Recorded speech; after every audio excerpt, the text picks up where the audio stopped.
اس کائنات کے سینے میں کچھ ایسے راز دفن ہیں جنہیں کریدنے کی ہمت ہر انسان نہیں کر سکتا۔ ایک ایسی دنیا جہاں روشنی کی ایک کرن بھی گناہ تصور کی جاتی ہے، جہاں سانسوں کی گنتی ہی زندگی کا واحد ثبوت رہ جاتی ہے، اور جہاں خاموشی اتنی گہری ہو جاتی ہے کہ انسان کو اپنے ہی دل کی دھڑکن کسی ہتھوڑی کی مانند سنائی دینے لگتی ہے۔ اسے چلا کہتے ہیں۔ محض 40 دن کی قید نہیں بلکہ روح اور مادے کے درمیان ایک ایسی جنگ جس میں فتح مل جائے تو تسخیر کائنات کا دعویٰ ہوتا ہے، اور شکست ہو جائے تو پاگل پن یا عبرتناک موت مقدر بن جاتی ہے۔ تصور کریں ایک ایسے وجود کا جو اپنی مرضی سے مٹی کی تہوں کے نیچے ایک تنگ اور تاریک قبر میں اتر جاتا ہے۔ اوپر سے منو مٹی ڈال دی جاتی ہے اور پیچھے رہ جاتا ہے صرف ایک انسان، اس کا خوف اور وہ قوتیں جنہیں پکارنے کے لیے اس نے یہ جوخم اٹھایا ہے۔ یہ وہ مقام ہے جہاں مادی دنیا کے تمام قوانین دم توڑ دیتے ہیں، یہاں جنات کی سرگوشیاں سنائی دیتی ہیں، یہاں ہوائیں انسانی شکلیں اختیار کرتی ہیں، اور یہاں شیطان خود اپنے پیروکاروں سے بیعت لینے کے لیے اندھیروں سے برآمد ہوتا ہے۔ آج کی ویڈیو میں ہم اس پراسرار پردے کو چاک کریں گے جو چلے کی حقیقت کو چھپائے ہوئے ہے۔ ہم جانیں گے کہ ایک عامل کیسے قبر کی گھٹن میں جنات کو اپنا تابع کرتا ہے، اور وہ سفلی چلے کیا ہیں جن کی بنیاد ہی غلاظت اور شیطانیت پر رکھی گئی ہے، اور وہ کیا لمحہ ہوتا ہے جب انسان خدا کی بخشی ہوئی خلافت کو چھوڑ کر اندھیروں کے سامنے سجدہ ریز ہو جاتا ہے۔ تیار ہو جائیے کیونکہ یہ سفر آپ کے اعصاب کو جھنجھوڑ کر رکھ دے گا۔ ہم قدم رکھنے جا رہے ہیں اس دہلیز پر جہاں سے واپسی کا راستہ یا تو شہنشاہی ہے یا پھر ابدی تباہی۔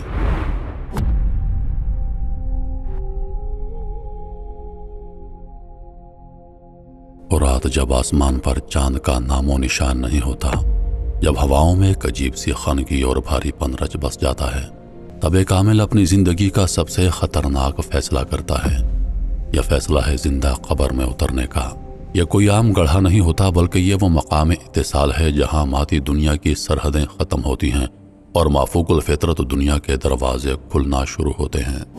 سنسان قبرستان کے کونے میں پرانی قبروں کے درمیان ایک تازہ گڑھا کھودا جاتا ہے۔ عامل جس نے کئی دنوں سے غسل نہیں کیا ہوتا یا جو مخصوص شیطانی شرائط پر عمل کر رہا ہوتا ہے، اس اندھیری کوٹڑی کے پاس کھڑا ہوتا ہے۔ فضا میں بخور کی بو پھیلی ہوتی ہے، ایسی بو جو عام انسان کے لیے ناگوار ہے لیکن اندھیروں کی مخلوق کو اپنی طرف کھینچتی ہے۔ جیسے ہی وہ قبر میں اترتا ہے، زمین کی نمی اس کے وجود کو اپنی لپیٹ میں لے لیتی ہے۔ اوپر سے تختے رکھ دیے جاتے ہیں، ایک ایک کر کے روشنی کے تمام راستے بند کر دیے جاتے ہیں، اور پھر منو مٹی اس کے اوپر ڈال دی جاتی ہے۔ اب وہاں صرف دو چیزیں باقی رہ جاتی ہیں، ایک عامل کی سانسیں اور دوسری وہ لامتناہی خاموشی جو کچھ ہی دیر میں چیخوں میں بدلنے والی ہوتی ہے۔ حصار، پہلا اور آخری دفاع۔ قبر کے اندر کی محدود جگہ میں عامل سب سے پہلے اپنے حصار قائم کرتا ہے۔ یہ ایک ایسی جادوئی لکیر یا دائرہ ہوتا ہے جس کے بارے میں مانا جاتا ہے کہ اگر عامل اس سے باہر نکل جائے یا کوئی طاقت اس کے اندر داخل ہو جائے تو عامل کی موت یقینی ہے۔ اس حصار کے اندر وہ اپنی مخصوص شمع روشن کرتا ہے، ایک ایسی شمع جس کی لو نیلی یا زرد ہوتی ہے، جو آکسیجن کی کمی کے باوجود صرف شیطانی قوت کے سہارے جلتی محسوس ہوتی ہے۔ پہلے چند گھنٹے صرف خاموشی کے ہوتے ہیں، لیکن جیسے جیسے وقت گزرتا ہے زمین کا بوجھ عامل کے اعصاب پر اثر کرنے لگتا ہے۔ تیسرا دن، بھوک اور پیاس دم توڑنے لگتی ہے اور دماغ ایسی آوازیں سننا شروع کرتا ہے جو وہاں موجود نہیں ہوتی۔ اسے محسوس ہوتا ہے کہ مٹی کے پیچھے سے کوئی اسے پکار رہا ہے۔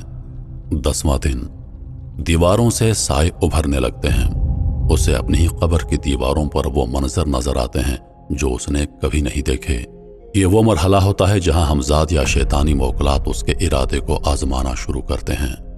چلے کے دوران خاص طور پر جب یہ جنات کو تابع کرنے کے لیے ہو، عامل پر ایسے حملے ہوتے ہیں جن کا تصور ہی روح کپکپا دے۔ اسے محسوس ہوتا ہے کہ قبر میں سانپ اور بچھوؤں کا ڈھیر لگ گیا ہے جو اس کے جسم پر رینگ رہے ہیں، لیکن حصار کی وجہ سے وہ اسے کاٹ نہیں سکتے۔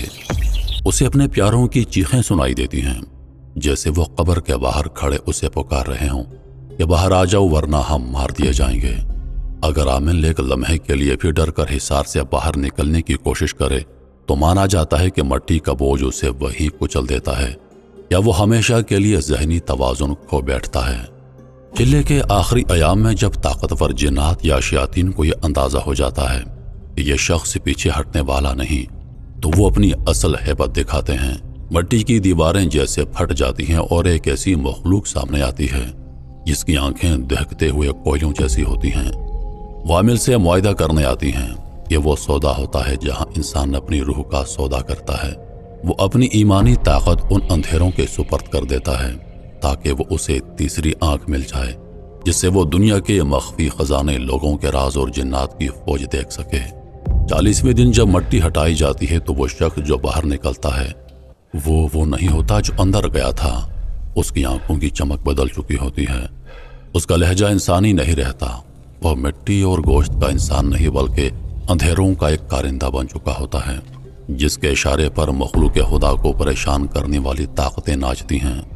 جب قبر کا اندھیرا چھٹتا ہے اور وہ عامل باہر نکلتا ہے تو وہ اکیلا نہیں ہوتا، اس کے گرد ایک ایسی نادیدہ فوج ہوتی ہے جو صرف اس کے اشارے کی منتظر ہوتی ہے۔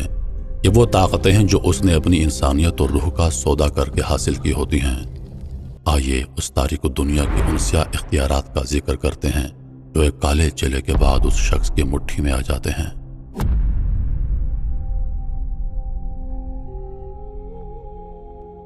تسخیر جنات اور شیطانی غلامی۔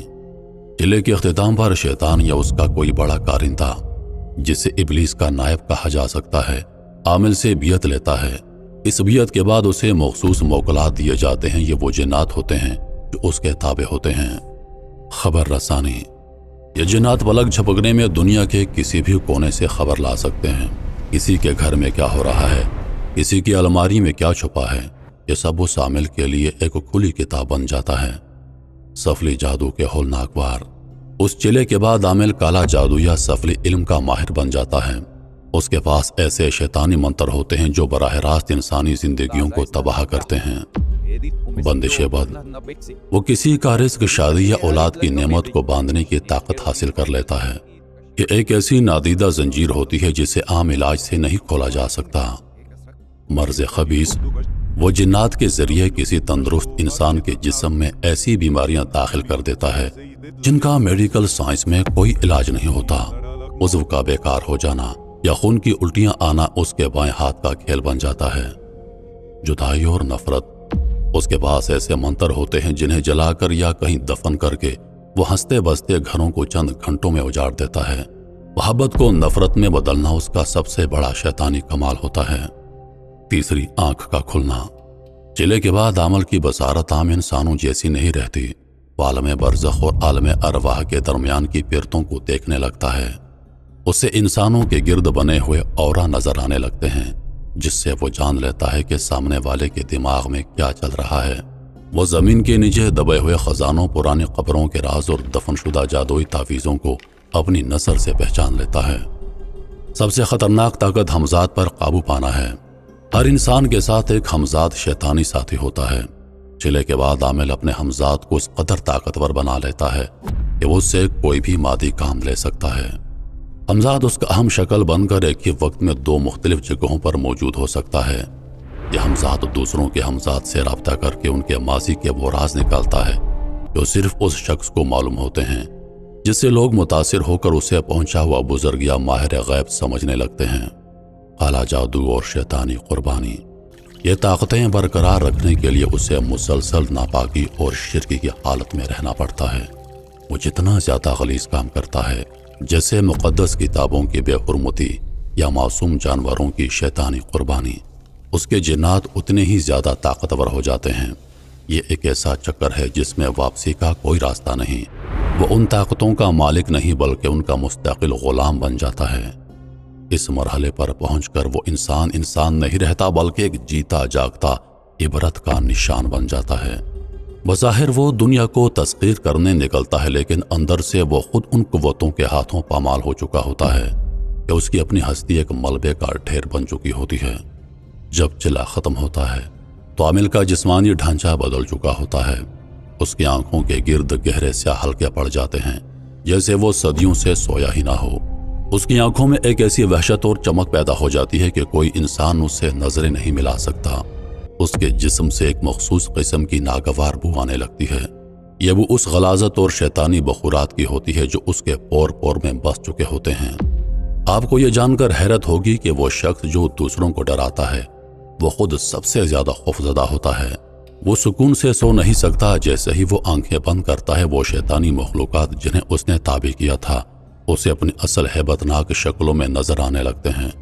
وہ اسے یاد دلاتی ہیں کہ وہ ان کا آقا نہیں بلکہ ان کے ساتھ ایک معاہدے میں بندھا ہوا قیدی ہے۔ اسے روشنی سے نفرت ہونے لگتی ہے۔ وہ تنہائی ڈھونڈتا ہے۔ قبرستانوں یا ویرانوں میں وقت گزارنا اسے گھر سے زیادہ پرسکون لگتا ہے۔ اس کی مسکراہٹ ختم ہو جاتی ہے اور اس کا چہرہ ایک بے جان پتھر کی مانند ہو جاتا ہے۔ چلے کی ایک بڑی شرط یہ ہوتی ہے کہ اسے اپنے انسانی جذبات کو قتل کرنا پڑتا ہے۔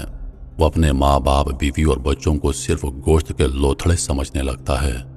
شیطانی طاقتیں اسے مجبور کرتی ہیں کہ وہ اپنے پیاروں کو اذیت دے، کیونکہ جتنا زیادہ وہ انسانیت سے دور ہوتا ہے اس کا سفلی علم اتنا ہی زور پکڑتا ہے۔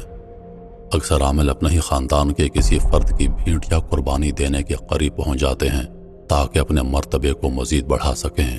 انسانی دماغ ایک حد تک مافوق الفطرت دباؤ برداشت کر سکتا ہے۔ جب وہ جنات کی دنیا میں رہتا ہے تو اسے بیک وقت سینکڑوں آوازیں سنائی دیتی ہیں۔ وہ اکیلے میں باتیں کرتا ہے، ہواؤں سے لڑتا ہے اور کبھی کبھی اچانک دکھنے لگتا ہے۔ دنیا اسے عظیم جادوگر دیکھ رہی ہوتی ہے، لیکن اندر سے وہ ایک ایسا قیدی ہوتا ہے جسے اس کے اپنے ہی غلام جنات نوچ رہے ہوتے ہیں۔ اگر وہ ذرا سی بھی غلطی کرے یا ان کی کوئی فرمائش پوری نہ کرے تو وہی جنات اس کے اپنے جسم پر زخم ڈالنے لگتے ہیں۔ چلے کے ذریعے حاصل کی گئی شیطانی طاقتوں کا انجام ہمیشہ ہولناک ہوتا ہے۔ جب اس کا آخری وقت قریب آتا ہے تو مانا جاتا ہے کہ زمین اسے قبول کرنے سے انکار کر دیتی ہے۔ وہ گھنٹوں بلکہ دنوں تک سکرات کی کیفیت میں رہتا ہے، لیکن اسے موت نہیں آتی۔ جوں جوں وہ کمزور ہوتا ہے اس کے تابع جنات اس پر غالب آ جاتے ہیں اور اسے اس قدر اذیت دیتے ہیں کہ اس کی لاش پہچاننا مشکل ہو جاتا ہے۔ اکثر یہ کالا علم اس کی اپنی اولاد میں منتقل ہو جاتا ہے یا پھر اس کی نسلیں ان شیطانی اثرات کا شکار ہو کر برباد ہو جاتی ہیں۔